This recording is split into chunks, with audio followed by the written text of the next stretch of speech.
नमस्कार। समाधानलाई परमात्मा प्राप्तिको साधन भनी मुक्तिशास्त्रमा बताइएको छ। समाधानलाई परमात्मा प्राप्तिको साधन भनी मुक्तिशास्त्रमा बताइएको छ। समाधान, यो समाधानलाई सम्पत्ति पनि भनिएको छ। सम्पत्ति, मुक्तिको लागि साधनहरू षट सम्पत्ति भन्ने छ। षट सम्पत्ति भनेको 6वटा सम्पत्ति। त्यो 6वटा सम्पत्ति अर्थात् षट सम्पत्तिमा सम, दम, उपरति, तितिक्षा, श्रद्धा, समाधान,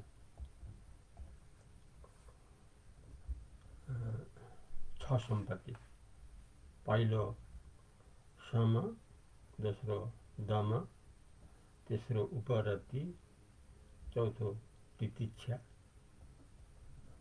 अनि 5औं श्रद्धा, 6थौं समाधान। समाधान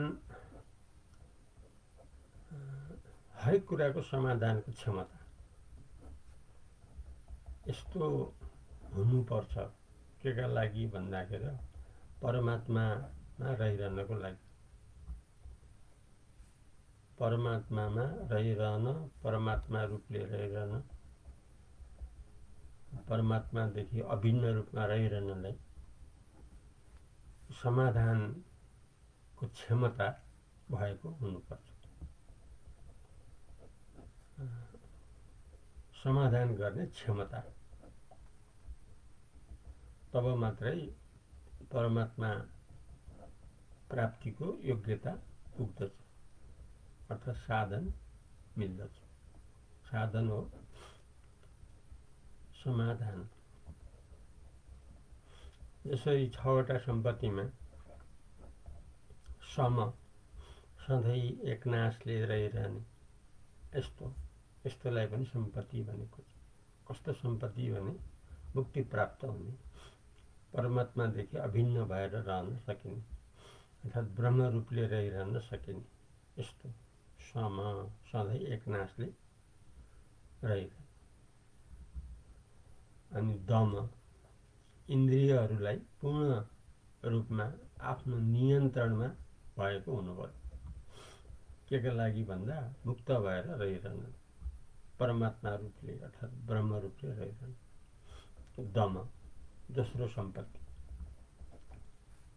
अनि तेस्रो सम्पत्ति उपरति, हर हमेशा ईश्वर भावमा रहिरहनु पर्छ।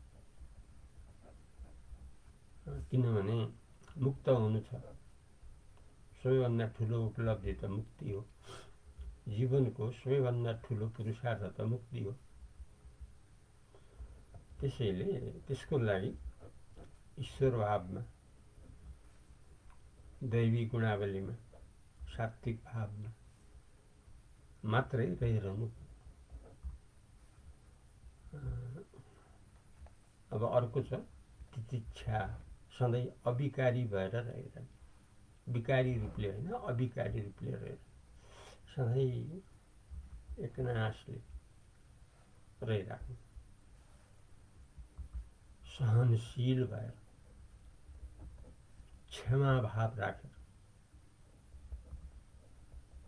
अनि 5औं सम्पत्ति श्रद्धा, खूब श्रद्धा के माथि? पुरुषार्थमाथि, मुक्तिमाथि, परम कल्याणमाथि। मानिसलाई यस्तो अवसर छ, शरीर हुँदा हुँदै, जीवन हुँदा हुँदै जीवनबाट मुक्त भएर रहन सकिने त्यस्तो स्थिति छ।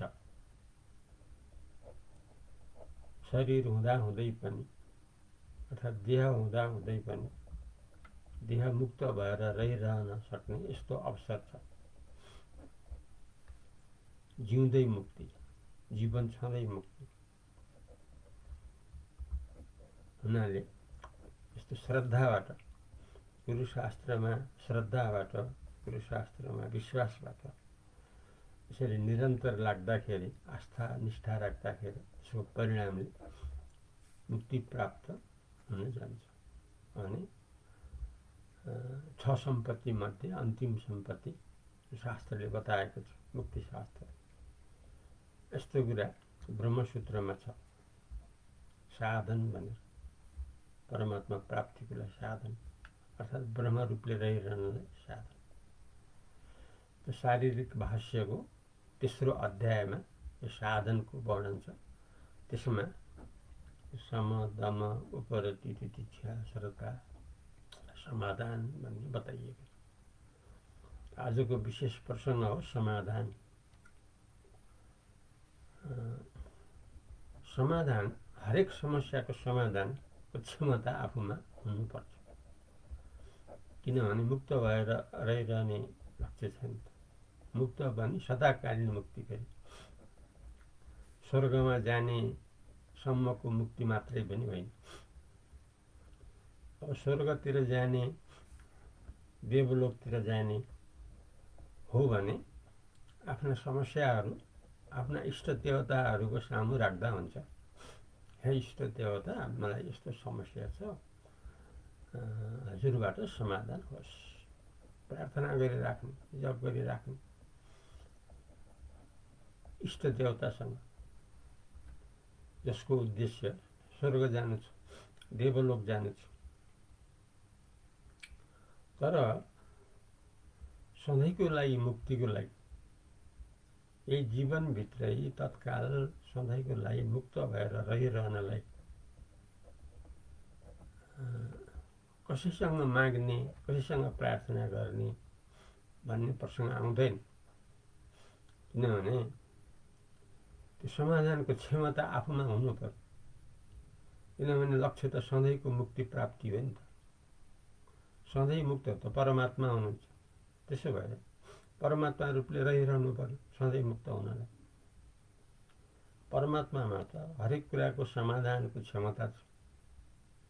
त्यस्तो क्षमता आफूले पनि बनाउनु पर्यो।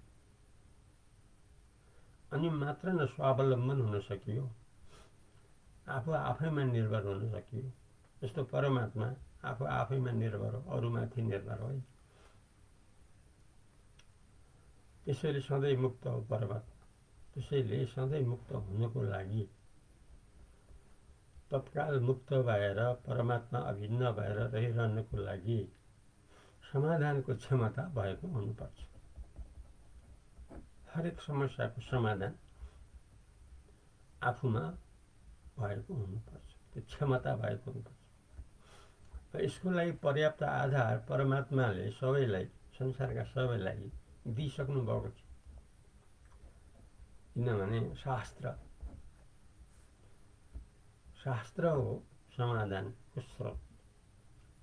कसले के चाहन्छ उपाय शास्त्रमा छ। कर्मशास्त्रमा कर्म सम्बन्धी उपाय छ, भक्ति शास्त्रमा भक्ति सम्बन्धी समाधान छ। सधैँ मुक्तिको लागि ज्ञान शास्त्रमा समाधान छ। शास्त्र संसारका सबैलाई उपलब्ध छ। सबै कुराको उपाय हामी शास्त्रभित्र भेटाउँछौँ। कसले भेटाउँछौँ भन्दा मानिस मात्रले भेटाउँछ। मानिस र देवतामा भगवानका उपदेशहरू लिन सक्ने यस्तो अवसर छ। किनकि देवलोकमा पनि त भगवान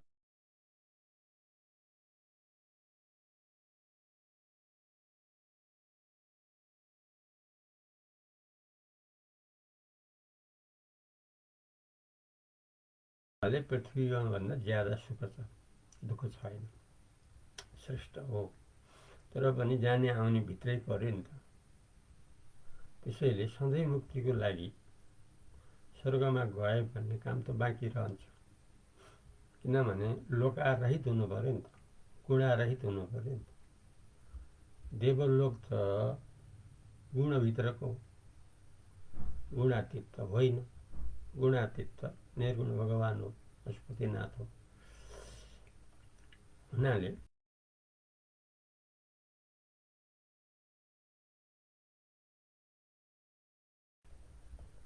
एक अद्वितीय ब्रह्म, ब्रह्मको परिभाषा छ एक अद्वितीय परमार्थ सत्य वस्तु ब्रह्म सर्वदा र सर्वत्र विद्यमान छ, त्यो बाहेक दोस्रो अरू कुनै केही वास्तवमा छैन। यहाँ त परिपूर्णता छ नि ब्रह्ममा। शास्त्रले भन्यो सबैको यथार्थ स्वरूप ब्रह्म हो। जहिले ब्रह्म भाव प्राप्ति हुन्छ तैले सधैँको लागि मुक्ति प्राप्त हुन्छ। यस्तो सबै किसिमका शास्त्रहरू परमात्माले दिइसक्नु भएको छ। त्यसैले समाधान गर्ने क्षमता, समाधान गर्ने योग्यता शास्त्रहरूमा सधैँ उपलब्ध छ। त्यसलाई प्रयोग गर्नु पर्यो, उपयोग गर्नु। किनभने सधैँको लागि मुक्त हुनु छ नि त, कहीँ जानु आउनु छैन। अब कति घुम्ने, 84 लाख घुम्दा घुम्दा अब फेरि कति घुम्ने।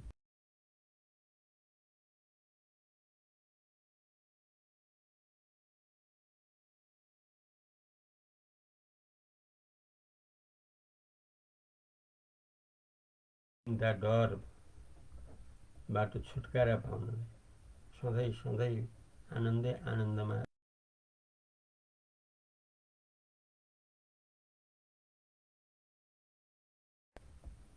हुनाले जहाँ ब्रह्मलाई लिइयो त्यहाँ सबै कुराको समाधान भयो। जहाँ ब्रह्मलाई लिन बाँकी रह्यो तब समस्या बाँकी रहिराख्यो। एक अर्कोमा निर्भरता, आशा इच्छा आदिको क्रम चलिरहेको हुन्छ।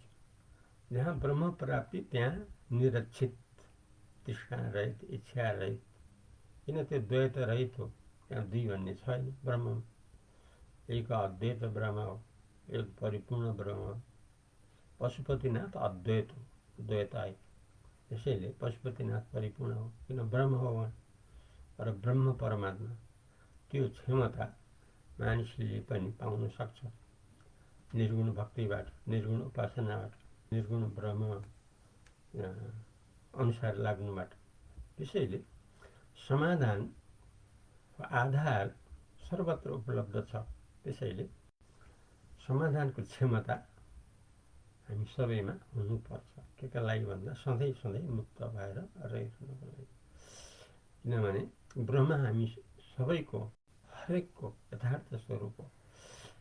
आफूले आफ्नो यथार्थ स्वरूप पाउनलाई सबभन्दा सजिलो हो, छिटो हो, जुन कुरा मुक्ति शास्त्रले बताएको छ संसारका सबैलाई। त्यसैले समाधानको जो योग्यता छ उसलाई सम्पत्ति भनिएको छ। कस्तो सम्पत्ति भन्दा सधैँ मुक्त हुन सक्ने सम्पत्ति, समाधान। त्यसैले ब्रह्मलाई लिएर ब्रह्म रूपले अभिन्न रूपमा रहिराखेपछि त्यहाँ सबै कुराको समाधान भेटिन्छ। जुन योग वासिष्ठ ग्रन्थमा हामी पाउँछौँ। जस्तो दशरथ पुत्र श्री रामचन्द्रज्यूले ती योग्यताहरू प्राप्त गर्नुभयो, जीवन मुक्त भएर रहिराख्नुभयो। त्यो अवसर हामी सबैलाई छ। त्यस्तो अवसर उपयोग गर्नु, त्यो अनुसार रहिरहनु हामी सबैका लागि, संसारका हामी सबैका लागि सबैभन्दा कल्याणको कुरा हो। यसैबाट हामीहरूको सधैँको लागि परम कल्याण हुन्छ। आजलाई यति नै गरौँ, भोलि नयाँ प्रसङ्ग ल्याउँछौँ। तबसम्मलाई अद्वैत प्रदीपलाई बिदा दिनुहोस्। नमस्कार।